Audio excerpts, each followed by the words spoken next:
సాయిరామ్. సమర్థ సద్గురు సాయినాథ్ మహారాజ్ కి జై. ముందుగా మన సాయి కుటుంబ సభ్యులందరికీ నమస్కారం అండి.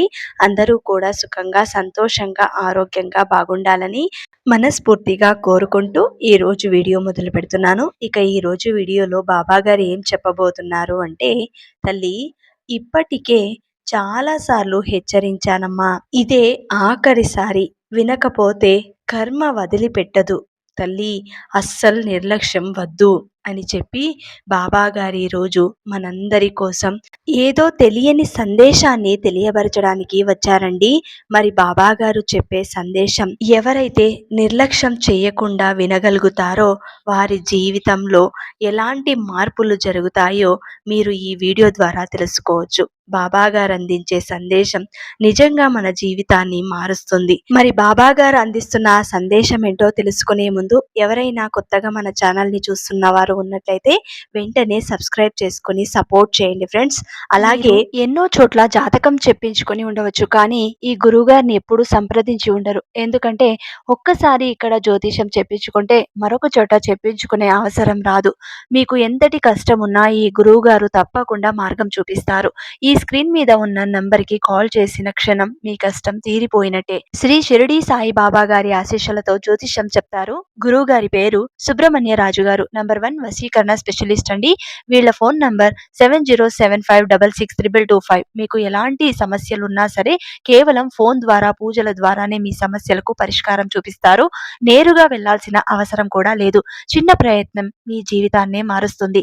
ఎక్కువగా భార్యాభర్తల సమస్యలు, సంతాన సమస్యలు, విద్య, ఉద్యోగం, ప్రేమ, పెళ్లి, రాజకీయం, ధనం నిలకడగలేకపోవడం, భార్యాభర్తల గొడవలు, నమ్మిన వారు మోసం చేయటం, ఆస్తి తగాదాలు, అప్పుల బాధలు, స్త్రీ పురుషులకు ఎటువంటి గుప్త సమస్యలు ఉన్న నంబర్ 1 వశీకరణ స్పెషలిస్ట్. అలాగే మీ మీద, మీ ఇంటి మీద ఎటువంటి చెడు ప్రయోగం జరిగి ఉన్న నరదృష్టి, నరఘోష, సంతాన సమస్యలు, మానసిక సమస్యలు, గుప్త సమస్యలు, భార్యాభర్తల మధ్య అనుమానాలు, అపార్థాలు ఉన్నా కూడా, థర్డ్ పర్సన్ ఉన్న విడిపోయే స్థితిలో ఉన్నా కూడా, భార్యాభర్తలు ఒకరి మాట ఒకరు వినకపోవడం, ఇలా ప్రతి సమస్యకి చక్కటి పరిష్కారం అందిస్తారండి. మీ వివరాలన్నీ చాలా గుప్తంగా కూడా ఉంచుతారు. ఒక్కసారి నమ్మకంగా ఈ గురువు గారికి కాల్ చేసి మాట్లాడండి. తల్లి ఇప్పటికే చాలాసార్లు నీకు హెచ్చరించానమ్మా, ఎందుకు నువ్వు నా మాట వినటం లేదు?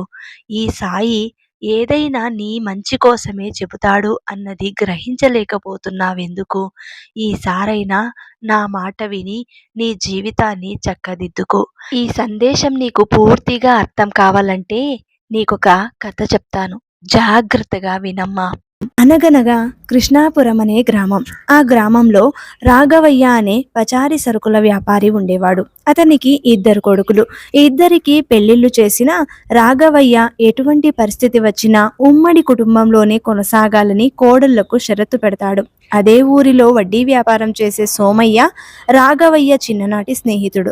ఇలా జరుగుతున్న కాలంలో ఒకరోజు సోమయ్య రాఘవయ్య ఇంటికి వస్తాడు. ఏమయ్యా రాఘవయ్య, ఎలా ఉన్నావు? ఎలా ఉంది నీ కొడుకుల కొత్త సంసారం? కోడళ్ళు బాగా ఉన్నారా? హాహా, ఈ మధ్యనే పెళ్ళయింది కదా, ప్రస్తుతానికైతే అంతా బాగానే ఉందిరా. వారు అలా కలిసి ఉంటే చాలు, పిల్లలిద్దరికీ బాధ్యతలు అప్పజెపి నేనిక ప్రశాంతంగా వెళ్ళిపోతాను. ఏమిటేమిటి, అప్పుడే వెళ్ళిపోవడం గురించి మాట్లాడుతున్నావా? ఇంకా నువ్వు చూడాల్సింది చాలా ఉందిరా. మనవళ్లను ఎత్తుకోవాలి, వాళ్ళ ముద్దు ముచ్చట్లు చూడాలి. నాకు చూడాలని ఉందిరా, కానీ మన చేతుల్లో ఏముంది చెప్పు? అంతా పైవాడి దయ. అసలే నా ఆరోగ్యం అంతంత మాత్రం. ఇదిగో ఇదే మరి. ఇంతకాలం వదిన లేకపోయినా ఒక పక్క పిల్లల్ని, మరొక పక్క వ్యాపారం చూసుకుంటూ చాలా ఇబ్బందులే పడి ఉన్నావు. ఇంతవరకు నెట్టుకొచ్చావు. ఇక ఇప్పుడైనా ప్రశాంతంగా మనవళ్ళు, మనవరాళ్లతో ఆడుకోవాల్సిన సమయంలో ఎందుకురా నీకు ఇంత నిరుత్సాహం? ఏమీ లేదురా, కోడళ్ళు రేపు ఎలా ఉంటారో అన్న భయం, అంతే. పెద్ద కోడలు లక్ష్మి బాగానే అర్థం చేసుకుంటుంది, కానీ చిన్న కోడలు సుజాత చిన్నప్పటి నుండి బాగా గారాబంగా పెరిగినట్టుంది. ఎప్పుడూ తన లోకంలో తానుంటుంది. పెద్ద కోడలితో సఖ్యతగా ఉండలేకపోతుంది. తన ఆవేశంతో ఈ కుటుంబం ఎక్కడ చెదిరిపోతుందో అని భయపడుతున్నానురా. చూడు రాఘవ, నువ్వే చెబుతున్నావు కదా తాను చిన్నపిల్ల అని. త్వరలోనే అన్నీ సర్దుకుంటాయిలే. నువ్వు అవన్నీ మర్చిపోయి వైద్యులు ఇచ్చిన మందులను చక్కగా వాడి వారసుల కోసం ఎదురుచూడు, అంతే. అయినా అలాంటిదేమీ లేదులే, మీ పెద్దవాడు ఉన్నాడు కదా, వాడు చూసుకుంటాడు. అదేరా నా నమ్మకం కూడా. చిన్నవాడు కొంత ఆవేశపడినా మా పెద్దవాడికి మాత్రం చిన్నవాడంటే చాలా ఇష్టం. వాడి మీదనే ఆశలన్నీ. సరేలే, ఇక నువ్వేమీ ఆలోచించకు, విశ్రాంతి తీసుకో. నువ్వేమీ ఆలోచించకుండా జాగ్రత్తగా ఉండు. సరే, ఇక నేను వెళ్ళి వస్తాను అని చెప్పి సోమయ్య అక్కడి నుండి వెళ్ళిపోతాడు. ఇంతలో అక్కడికి దుకాణం నుండి చిన్న కొడుకు వస్తాడు. రారా, ఏమిటి ఇంత పొద్దుపోయింది, అన్నయ్య ఇంకా రాలేదా? లేదు నాన్న, పట్నం నుండి ఏవో సరుకులు వస్తాయంట, అవి వచ్చాక వస్తాను అన్నాడు. అవునా, సరుకులు వస్తున్నాయా? అవి రాగానే పక్క ఊరు జమీందారు గారికి పంపాలిరా. రేపు ఉదయం నువ్వు వాటిని తీసుకెళ్ళి ఇచ్చిరా. అలాగే నాన్న, అవన్నీ అన్నయ్య నేను చూసుకుంటాం, కానీ నువ్వు ప్రశాంతంగా నిద్రపో. అన్నట్టు నువ్వు భోజనం చేశావా నాన్న? హా, చేశాను. నా కోడళ్ళు ఉన్నారు కదారా, వారు నాకు అన్ని సమయానికి సమకూరుస్తున్నారు. కాకపోతే నాకే కొంత ఒంట్లో నలతగా ఉంటుందిరా, అందుకే కొద్దిగా నడుము వాల్చాను. అవునా, వైద్యుల్ని పిలిపించమంటావా నాన్న? అదేమీ లేదురా, ఏదో చిన్న సమస్య. ఇది ఎప్పుడూ నాకు ఉండేదే కదా. నువ్వెళ్ళు. సరే నాన్న, ఇక నువ్వు పడుకో. రేపు ఉదయమే త్వరగా లేచి సరుకులు తీసుకుని జమీందారు గారి ఇంటికి వెళ్ళి ఇచ్చి వస్తాను. సరేరా. అలా నిద్రలోకి జారుకుంటాడు రాఘవయ్య. చిన్నోడు కూడా అన్నయ్య రాగానే నాన్న చెప్పిన సంగతి చెప్పమని వదిన లక్ష్మికి చెబుతాడు. ఇక మర్నాడు ఉదయం లేచి భార్య సుజాతకు చెప్పి పక్క ఊరికి బయలుదేరతాడు చిన్నోడు. తన గదిలో నిద్రిస్తున్న పెద్దోడిని భార్య లక్ష్మి నిద్ర లేపుతుంది. ఏవండి, లేవండి, మరిదగారు ఉదయాన్నే లేచి వెళ్ళిపోయారు. ఈ రోజు మీరే కదా దుకాణానికి వెళ్ళాలి. హా, లేస్తున్నాను, ఒక్క నిమిషం. ఇంతలో తండ్రి గదిలో నుండి పిలుపు వినిపిస్తుంది. ఒరే పెద్దోడా, పెద్దోడా, ఓసారి ఇలా రారా అని మూలుగుతూ పిలుపు వినబడడంతో వెంటనే భార్యతో సహా తండ్రి దగ్గరికి వెళతాడు పెద్దోడు. అక్కడ మంచం మీద ఇబ్బందిగా పడి ఉన్న తండ్రి గారిని చూసి కంగారు పడి, ఏమైంది నాన్న, ఏం కావాలి? పెద్దోడా, నాకు చాలా నొప్పిగా ఉందిరా. నేను ఇక బతుకుతాను అన్న నమ్మకం నాకు లేదు. నువ్వు తమ్ముడిని బాగా చూసుకుంటావని గట్టిగా నమ్ముతున్నాన్రా. ఇక నేను పోయాక కూడా నువ్వు తమ్ముడు కలిసి ఉండాలి. వాడిదే చిన్నప్పటి నుండి చాలా దుడుకు స్వభావం. అందుచేత నువ్వే వాడితో ఏదో విధంగా సర్దుకుపోవాలి. ఎందుకు నాన్న ఇప్పుడు ఇవన్నీ చెబుతున్నావు? అయినా నేను తమ్ముడు ఏం జరిగినా సరే కలిసి ఉంటాం. నువ్వు దాన్ని గురించి ఆలోచించవద్దు. వాడిని నేను చాలా జాగ్రత్తగా చూసుకుంటాను. మన కుటుంబం ఎప్పటికీ విడిపోదు అని పెద్దోడు అంటాడు. అప్పుడు అవును మావయ్య, మీరేమీ బాధపడకండి. మీకిచ్చిన మాట ప్రకారం ఎప్పటికీ ఈ కుటుంబం విడిపోకుండా చూసుకుంటాను. మీరు ఇవేవీ ఆలోచించకుండా ప్రశాంతంగా ఉండండి. నీ మీద నాకు ఆ నమ్మకం ఉందమ్మా. నీ మరిది, తోటి కోడలు, చిన్న పిల్లలు, వారు ఏ తప్పు చేసినా పెద్ద మనసు చేసుకుని సర్దుకుపోమ్మా. అలాగే మావయ్య. ఒరే పెద్దోడా, ఒకసారి నా దగ్గరికి రారా. చివరిగా ఒక మాట చెప్పాలి నీకు అని ఏదో ఒక మాటను పెద్దోడిని దగ్గరికి పిలిచి చెవిలో చెప్పి ప్రాణాలు వదులుతాడు రాఘవయ్య. ఇక ఆఖరి క్షణంలో తన మామగారు తన బావగారితో ఏదో అన్నట్టు చిన్నోడి భార్య గమనిస్తుంది. కానీ వాళ్ళు ఏం మాట్లాడుకున్నది ఆమెకు తెలియదు. ఇంతలో పక్క ఊరికి వెళ్ళిన చిన్నోడు తిరిగి వస్తాడు. అన్నదమ్ములిద్దరూ కలిసి తమ తండ్రికి దహన సంస్కారాలు చేస్తారు. ఆ తర్వాత ఒకరోజు మీ అన్నగారు మీతో ఏమైనా చెప్పారా అని చిన్నోడి భార్య అంటుంది. దేని గురించి సుజాత? నాకేమీ చెప్పలేదే. మీ నాన్నగారు చనిపోతూ మీ అన్నయ్యని పిలిచి ఏదో చెప్పారండి. అదేం చెప్పారో నాకు తెలియదు, కానీ ఏదో రహస్యం చెప్పినట్టు అనిపిస్తోంది. రహస్యమా? అన్నయ్య నాకు ఏమీ చెప్పలేదే. అయినా అదేమీ ఉండదులే, మీరు మరీ అమాయకుడిలా ఉన్నారండి. చనిపోయే ముందు మామగారు బావగారితో ఏదో గుసగుసలాడారు. ఎక్కడైనా డబ్బు దాచి ఉంచారేమో. ఆ విషయం పెద్ద కొడుకుతో చెప్పుకున్నారేమో. అయినా ఆ సంగతి మీ అన్నయ్య నీతో చెప్పలేదు. చూశారా, నాకేదో అనుమానంగా ఉందండి. మా అన్నయ్య అలాంటి వాడు కాదు. నేనంటే అతనికి చాలా ఇష్టం. నువ్వే అనవసరంగా పొరబడుతున్నావు. అయ్యో, డబ్బు దగ్గర ఎవరు ఎలాంటి వారో చెప్పడం చాలా కష్టమండి. మీకు ఎలా చెప్పాలో నాకు అర్థం కావటం లేదు. అయినా ఒకసారి అడిగి చూడండి, ఎందుకైనా మంచిది. సరేలే, నేను అడిగి తెలుసుకుంటాను. నువ్వు నా బుర్ర తినకు. తనకిష్టం లేకపోయినా సరే భార్య పోరును భరించలేక అన్నను అడగడానికి ఒప్పుకుంటాడు చిన్నోడు. కానీ అన్నను ఆ మాట అడగలేక వదిన లక్ష్మి దగ్గరకు వెళతాడు. వదిన, నాన్న చనిపోతూ మీతో ఏదో చెప్పారంట కదా, ఏమిటది? ఏముంది మరిది గారు, మనందరం ఇలాగే కలిసి ఉండాలన్నదే ఆయన చివరి కోరిక. నాకు ఆ బాధ్యతను అప్పజెప్పారు. అది సరే వదినా, మరి అన్నయ్య చెవిలో ఏదో చెప్పారంట కదా. ఓ అదా, నాకు తెలియదయ్యా. అయినా అది అంత పెద్ద విషయమైతే మీ అన్నయ్య చెప్తారు కదా, అందుకే నేను అడగలేదు. అవును నిజమే కదా, అది నిజంగా పెద్ద విషయమైతే అన్నయ్య చెప్తాడు కదా. సరే వదినా, నేను వస్తాను. వదిన చెప్పిన మాటల ప్రకారం అది అంత పెద్ద విషయం కాదు అని తెలుసుకున్న చిన్నోడు, అయితే చిన్న కోడలు సుజాతకు మాత్రం ఉమ్మడి కాపురం ఏమాత్రం ఇష్టముండదు. మామగారు బ్రతికి ఉన్నంత కాలం ఆమె అన్నదమ్ములను చీల్చలేకపోయింది. ఇప్పుడు మామగారు పోవడమే కాకుండా అన్నదమ్ముల మధ్య భేదం ఏర్పడటానికి ఒక ఆధారం కూడా దొరికింది. ఏమండి, ఏం చేశారు మీరు? నేను మీ అన్నయ్యను అడగమంటే వదిన గారిని అడిగారు. వదిన నాకు అమ్మ లాంటిది సుజాత, తను నాకు ఎప్పుడూ అబద్ధం చెప్పదు.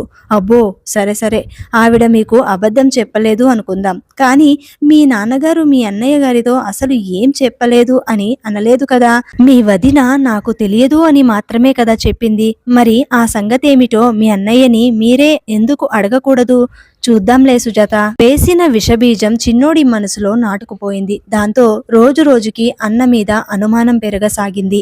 ఇక ఒక రోజు ఉండబట్టలేక పెద్దోడిని చిన్నోడు ఇలా అడుగుతాడు. అన్నయ్య, నిన్ను ఒక మాట అడుగుతాను, మరోలా అనుకోకుండా చెబుతావా? ఏమిట్రా? నన్ను అడగడానికి ఏమిటి ఆ సందేహం? నిస్సందేహంగా అడుగు. అన్నయ్య, మరి అది నాన్న చనిపోయే ముందు నీకు ఏదో చెప్పాడంట కదా. ఓ అదా, ఏముందిరా, తాను పోయాక కూడా మనం ఎప్పుడూ ఇలాగే కలిసి ఉండాలి అన్నాడు. అది కాదన్నయ్యా, మీకు నాన్నగారు ఏదో చెవిలో చెప్పారంట కదా, ఆ రహస్యం ఏంటి అని అడుగుతాడు తమ్ముడు. ఆ మాట అడగడంతో ఒక్కసారిగా నిర్ఘాంతపోయిన పెద్దోడు తమ్ముడికి తనపై అనుమానం కలిగింది అని గ్రహించి, చూడు తమ్ముడు, ఇంకెప్పుడు నువ్వు ఈ ప్రశ్న నన్ను అడగకు. ఎందుకంటే నువ్వు చిన్నవాడివి. నాన్న చెప్పింది నీకు తెలియాల్సిన అవసరం లేదు. అదే నేను చూసుకుంటానులే. అదేంటి అన్నయ్య అలా అంటున్నావు? నా దగ్గర దాయాల్సిన రహస్యమా అది? ఇక ఈ విషయం ఇంతటితో ఆపేయమని చెప్పాను కదా అని కోపంగా తమ్ముని మందలిస్తాడు పెద్దోడు. ఇక చిన్నోడికి అనుమానం మరింత పెరుగుతుంది. అతని అసంతృప్తిని తన భార్య సుజాత అగ్నిలో ఆజ్యం పోసినట్టు పెంచుతుంది. ఇది ఇలా జరుగుతున్న కొద్ది కాలంలో ఒకరోజు ఉమ్మడి కుటుంబంలో నుండి విడిపోదామనుకుంటాడు చిన్నోడు. అన్నయ్య, నేను వేరే కాపురం పెడదామనుకుంటున్నాను. ఏం మాట్లాడుతున్నావురా నువ్వు? ఇప్పుడు అంత అవసరం ఏమొచ్చింది? చిన్నోడు తన అన్నపై కలిగిన అనుమానాన్ని బయట పెట్టేస్తాడు. దాంతో పెద్దోడికి నోటి మాట రాదు. ఇంతలో భార్య సుజాత కల్పించుకుని, మరేం లేదు బావగారు, మీరు మీ నాన్నగారు చెప్పిన నిధి రహస్యాన్ని ఏదో మా నుండి దాచి ఆ సంపదంతా మాకు దక్కకుండా చేస్తున్నారేమో అనే నా అనుమానం. మరోలా అనుకోకండి, అదేంటో చెప్పేస్తే బాగుంటుంది.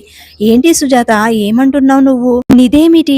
నిజంగా అటువంటిదే ఉంటే చెప్పకుండా ఉంటారా? చెప్పు. ఇది మన కుటుంబం కదా. అదే అక్క, అదే మా బాధ కూడా. ఒక పక్క మన కుటుంబం అంటూనే మరొక పక్క దాన్ని దాచేస్తున్నారు మీరిద్దరు. అదేంటి అలా అంటున్నావు? ఆ మాటలతో తనపై తన తమ్ముడికి ఉన్న నమ్మకం పోయింది అనుకుంటాడు పెద్దోడు. వెంటనే తాను నిజం చెప్పినా నమ్మరు అని భావించి, సరే అదా మీ అనుమానం, నాకు ఒక రోజు సమయం ఇవ్వండి. అసలు ఏం జరిగిందో, నాన్నగారు ఏం చెప్పారో మీకు మొత్తం చెబుతాను. అంతవరకు మీరు ఎక్కడికి వెళ్ళకండి. సరే బావగారు, ఇంతకాలం ఆగాము కదా, ఒక్కరోజు ఆగలేమా ఏంటి? అలాగే కానివ్వండి. ఇక పద లోపలికి.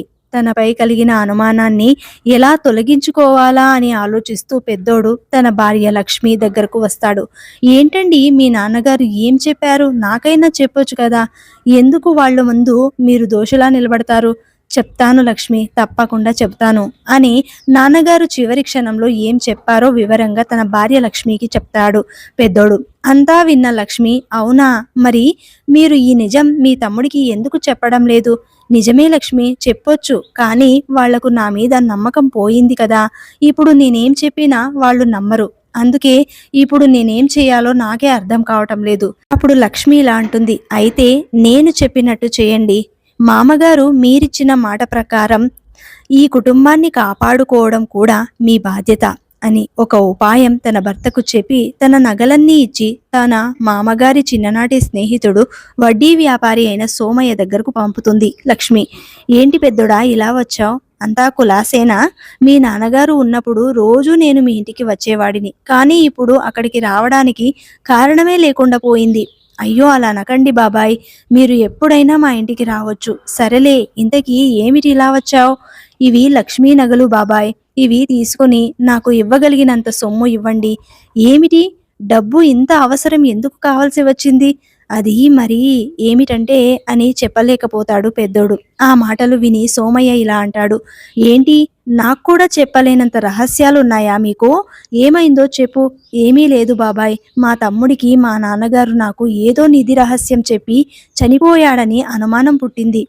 ఆ కారణంగానే నాతో వాడు వేరుపడడానికి సిద్ధపడ్డాడు. వాడికి కావలసిన నిధి నేనే సృష్టించి నాన్న కోరిక ప్రకారం కలిసి ఉండే ఏర్పాటు చేద్దామనుకుంటున్నాను. ఏమిటేమిటి? చిన్నోడు అంత పెద్దోడైపోయాడా? అయినా మీ నాన్నతో ఎప్పుడూ ఉండేవాడిని నేను. నాకు తెలియని రహస్యాలు ఏమున్నాయిరా మీ నాన్న దగ్గర? నిజంగా వాళ్ళంతా అనుకుంటున్నారు కదా బాబాయ్. నాన్నగారు నాకే రహస్యమో చెప్పలేదు బాబాయ్. మరేం చెప్పాడురా? ఆయన చెప్పింది మీ గురించి బాబాయ్. ఆయన వ్యాపారం కోసం మీ దగ్గర తీసుకున్న అప్పు గురించి. ఏమిటి? వాడు అది చెప్పేశాడా నీకు? అయినా స్నేహితుడి దగ్గర ఏముంటుంది చెప్పు. ఏదో వ్యాపారం చేసుకోమని ఇచ్చాను. వాడు ఉన్నప్పుడు ఇస్తాడులే అని వదిలేశాను. అది నీకు చెప్పిపోయాడా వాడు? అయినా నేను నిన్ను అడగలేదుగా. మీరు అడగరు అని నాకు తెలుసు బాబాయ్. కానీ మా నాన్నగారి ఆత్మ శాంతించాలి అంటే నేను ఇది ఇచ్చి తీరాలి. ఎప్పటికైనా తీర్చేస్తాను. హాహా, ఇద్దువులే గాని మరి ఈ విషయం మీ తమ్ముడికి ఎందుకు చెప్పలేదు? మీకు తెలియనిది ఏముంది బాబాయ్. నాన్నగారు ఒక చిన్న వ్యాపారి అయినా ఎన్నో కష్టాలు పడి నన్ను తమ్ముణ్ణి పెంచారు. కానీ ఏనాడు తమ్ముడికి ఆ కష్టం తెలియకుండా చూసుకున్నారు. ఇక ఆఖరి రోజున కూడా ఈ భారమంతా వాడి దగ్గర పెట్టొద్దు అని నా దగ్గర మాట తీసుకున్నారు బాబాయ్. అందుకే తమ్ముడికి ఈ అప్పు సంగతి తెలియకుండా జాగ్రత్త పడ్డాను. వాడు అడిగినా చెప్పలేదు. బాగుందిరా తమ్ముడి పైన నీకున్న ప్రేమ. వాడు నిన్ను అనుమానిస్తున్నా నువ్వు వాడి కోసం నీ భార్య నగలు తాకట్టు పెట్టడానికి వచ్చావు చూడు. సరే, నీకు ఎంత కావాలో తీసుకెళ్ళు అని కొంత డబ్బుని మూటగట్టి పెద్దోడికిస్తాడు సోమయ్య. ఆ మూటని అర్ధరాత్రి వేళ వాళ్ళు ఇంట్లో పెరట్లో ఉన్న చెట్టు మొదట్లో పెద్ద గుంత తవ్వి అందులో మూటను పాతి పెడతాడు పెద్దోడు. మరుసటి రోజు ఉదయం తన తమ్ముడితో ఇలా అంటాడు. ఒరే తమ్ముడు, నన్ను క్షమిస్తే నీకొక విషయం చెప్పాలిరా. నాన్న పోయే ముందు మన పెరట్లో దాచి ఉంచిన నిధి గురించి చెప్పి దాన్ని మన ఇద్దరిని తీసుకోమన్నాడురా. నేను దురాశకు పోయి ఆ విషయం నీతో చెప్పలేదు. నాన్న రాత్రి కలలో కనిపించి నానా మాటలన్నారు. నేను చేసిన తప్పుకు శిక్షగా ఆ మొత్తం నువ్వే తీసుకోవాలని, మనం కలిసి ఉండకపోతే తన ఆత్మ శాంతించదని చెప్పాడ్రా. అదేంటన్నయ్య, చాలా తమాషాగా ఉందే. నాన్న నాకు కూడా రాత్రి కలలో కనిపించి మీ అన్న దురాశపరుడు కాదు, అపార్థం చేసుకున్నావు, నీ మనసులో ఉన్నది దురభిప్రాయాన్ని పోగొట్టడానికి, ఉమ్మడి సంసారం నిలబెట్టడానికి వాడు తన భార్య నగలు తాకట్టు పెట్టి డబ్బు తెచ్చి దాన్ని పెరట్లో పాతిపెట్టి నీకు ఇవ్వాలి అనుకుంటున్నాడ్రా. ఇప్పటికైనా కళ్ళు తెరిచి నీ మనసు తెలుసుకుని వాడికి క్షమాపణ చెప్పు అన్నాడు. తమ్ముడి మాటలు విన్న పెద్దోడు తన రహస్యం తెలిసిపోయినందుకు నివ్వెర్రబోతాడు. అన్న ఆశ్చర్యం చూసి చిన్నవాడు నవ్వు ఆపుకోలేక, ఎందుకంత ఆశ్చర్యం అన్నయ్య? నిన్న సాయంకాలం సోమయ్య గారు నాకు అంతా చెప్పారు. నాకు బుద్ధి వచ్చింది. ఇంకెప్పుడు మనం విడిపోము. తమ్ముడి మాటలకు పెద్దోడు ఎంతో సంతోషించి మనసులోనే సోమయ్యకు కృతజ్ఞతలు చెప్పుకుంటాడు. ఇంతలో అసలు సంగతి తెలుసుకున్న సుజాత కూడా బావగారి దగ్గరికి వచ్చి, నన్ను క్షమించండి బావగారు, అసలు సంగతి తెలియకుండా మిమ్మల్ని అపార్థం చేసుకున్నాను. అసలు ఈ గొడవలన్నింటికీ కారణం నేనే. నన్ను క్షమించండి అక్క. నువ్వు కూడా నన్ను క్షమించాలి. సరేలే ఊరుకో సుజాత, నువ్వు పరాయి దానివి కాదు కదా. నువ్వు నన్ను క్షమాపణ అడగటమేంటి? నువ్వు నా కూతురు లాంటి దానివి. మేము మీ ఇద్దరిని ఎప్పటికీ వదులుకోము అని వారిద్దరూ కలిసిపోతారు. అలా ఆ రోజు నుండి అన్నదమ్ములు ఇద్దరు కష్టపడి వ్యాపారం చేసి అతి త్వరలోనే నాన్నకు ఇచ్చిన మాట ప్రకారం సోమయ్య అప్పు తీర్చేస్తారు. ఇక లక్ష్మి, సుజాత కూడా ఆ రోజు నుండి సొంత అక్కా చెల్లెలులాగా ఎంతో అన్యోన్యంగా ఉంటూ ఉమ్మడి కుటుంబంలో ఎలాంటి అనుమానాలు, అపార్థాలు రాకుండా చూసుకుంటారు. ఈ కథ విన్న తర్వాత ఈ రోజు బాబాగారు మన కోసం ఎందుకు ఈ సందేశాన్ని పంపించారో ప్రతి ఒక్కరికి పూర్తిగా విన్న తర్వాత మీకు ఏమనిపించిందో కమెంట్ రూపంలో నాకు అందించండి. అలాగే ప్రతి ఒక్కరూ కూడా శ్రద్ధ సబూరి అని మనస్ఫూర్తిగా బాబాగారిని వేడుకుంటూ కమెంట్ రాయండి. బాబాగారు ఈరోజు ఈ కథ అందించారు అంటే నిజంగా మన జీవితంలో మనం చేస్తున్న తప్పేంటో మనం అర్థం చేసుకుని దానిని సరిదిద్దుకోవడానికే ఈ సందేశం పంపించారు అని అర్థం చేసుకుందాం. మరి ఈ కథ నచ్చితే అందరికీ అందేలాగా షేర్ చేయండి, లైక్ చేయండి. మళ్ళీ ఇంకొక మంచి వీడియోతోటి మీ ముందుంటాను. అంతవరకు సెలవు. సర్వేజన సుఖినో భవంతు. సర్వం శ్రీ సాయినాథార్పణమస్తు.